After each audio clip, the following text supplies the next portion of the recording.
This is going to be a financial planning / retirement quick take.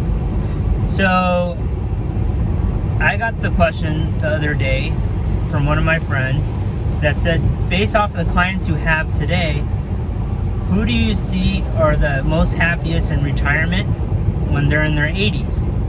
And I thought that was a great question. Now, granted, I live in Southern California. I work with thousands of clients, but it may be regionally specific or it may not be. But this is the top 3 things that I see in my clients that are in their 80s that seem to be the happiest. Number 1, they put pen to paper. I think it's so important to write down what you want to do and then actually go do it, right? So we use the smart money philosophy, which aligns what's important to you, to your financial goals, to your actual behavior.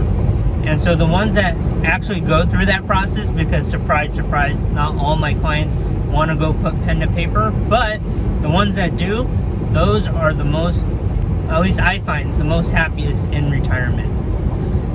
The second thing that I notice is that the ones that have decided to have a second career or do purpose-driven work. And what I mean by that is it doesn't have to be work for money, although that always helps in retirement, but it could be something like volunteering or whatnot. But they do things that it's like a second act. It's like, that was my career and this is what I'm really passionate about.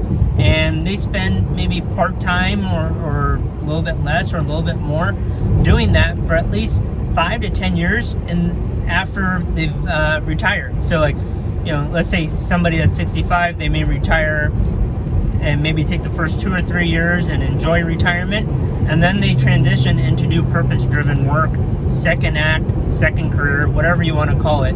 But they're fairly active in using their brains quite a bit. And then the third thing that I notice is that they're active. They exercise, they garden, they play golf, they walk, whatever you want to call it. But mobility and exercise is known to be a key driver of expanding health span. So exercise, builds your muscles, all that other good stuff.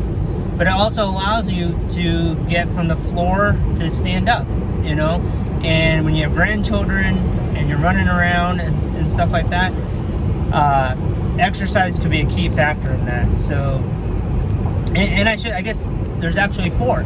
You have a strong social network. A lot of individuals in retirement tend to move closer to children, grandchildren, or they have their own friend circle, and they spend a lot more time with these people. And so those would be my top 4. So they put pen to paper for what they want to do. They may have a second career or purpose-driven work part-time, for the first couple years or whatnot.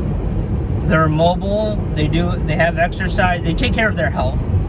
And the 4th thing is they have a strong social network.